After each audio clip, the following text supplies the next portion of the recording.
हमारी नई वीडियो सबसे पहले देखने।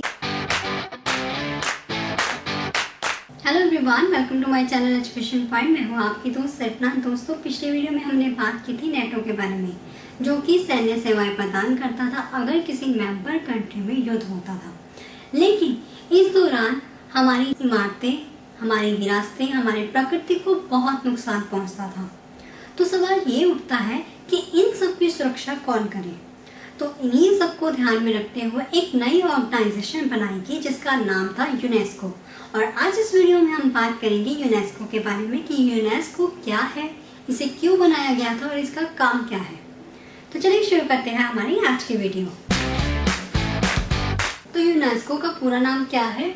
United nation education scientific and culture Organisation, जिसका हिंदी में मतलब क्या है? संयुक्त राष्ट्र शैक्षिक, वैज्ञानिक एवं सांस्कृतिक संगठन। इसे शॉर्ट फॉर्म में किस तरह से बनाया गया था? UNESCO, यानी कि यूनेस्को। इस तरह से इसकी शॉर्ट फॉर्म बनाई गई। अब बात करते हैं इसकी हिस्ट्री के बारे में कि यूनेस्को को बनाने के पीछे इसकी हिस्ट्री क्या थी। 1942 की शुरुआत के समय विश्व दो भागों में बटा हुआ था, एक था यूरोप, एक था जर्मनी। उस समय यूनाइटेड किंगडम ने एक मीटिंग बुलाई जिसका नाम था conference of allied minister of education, जो कि ऑर्गेनाइज किसके लिए थी? एजुकेशन मिनिस्टर्स द्वारा, जिसका नाम क्या रखा गया था? केम, जिसे हम शॉर्ट फॉर्म में केम बोलते हैं। तो ये मीटिंग बुलाई गई ताकि युद्ध के दौरान जो भी नुकसान होता है उसे बचाया जा सके, दुनिया में शांति बनाई जा सके। तो इस प्रस्ताव को रखा गया। तो उस समय 44 देश इस मीटिंग में शामिल हुए, लेकिन इस प्रस्ताव को 38 देशों ने मंजूरी दी, यानी कि उन्होंने हस्ताक्षर किए। तो इस तरह से यूनेस्को ऑर्गेनाइजेशन अस्तित्व में आई। अब हम इसके थोड़े बेसिक पॉइंट देख लेते हैं। यूनेस्को की फुल फॉर्म क्या है? United nation education scientific and culture organisation. इसकी फॉर्मेशन कब हुई थी? 4 नवंबर 1945 को। इसका हेडक्वार्टर कहाँ है? Paris, France. डायरेक्टर जनरल कौन है इसका? ऑड्री एज़ोली, जो कि एक फीमेल है। मेंबर कंट्रीज कितनी है इसकी? 193। तो ये थे इसके बेसिक पॉइंट। अगर आपको ये क्वेश्चन में पूछे जाते हैं, किसी भी एग्जाम में पूछे जाते हैं, तो इजीली आप इस तरह से याद करके दे सकते हैं।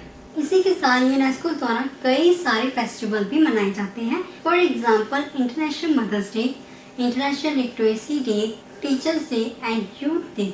और भी इसके अलावा 40 से ज़्यादा ऐसे फेस्टिवल हैं जो कि यूनेस्को द्वारा ऑर्गेनाइज किए जाते हैं।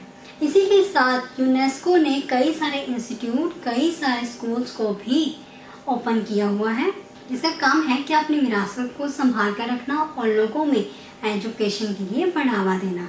अब बात करते हैं इसके काम के बारे में कि इसके काम है क्या क्या। नंबर 1 पे बात करते हैं। जैसे कि मैंने पहले भी बताया था कि यूनेस्को का काम क्या है? हमारी प्रकृति, हमारी संस्कृति, हमारी सामाजिक, हमारी विरासत को संभाल कर रखना युद्ध के समय और युद्ध के दौरान भी। नंबर 2 पे बात करते हैं एजुकेशन।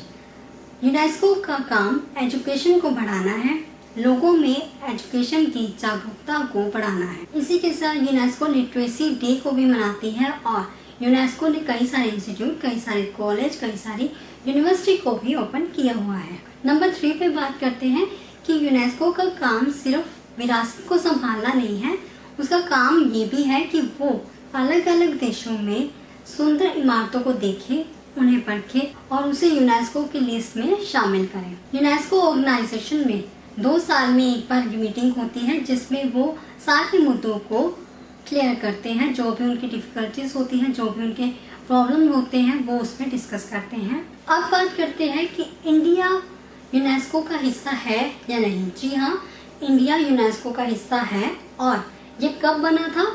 4 नवंबर 1946 को। जी हाँ, इंडिया कब बना था इसका हिस्सा? 4 नवंबर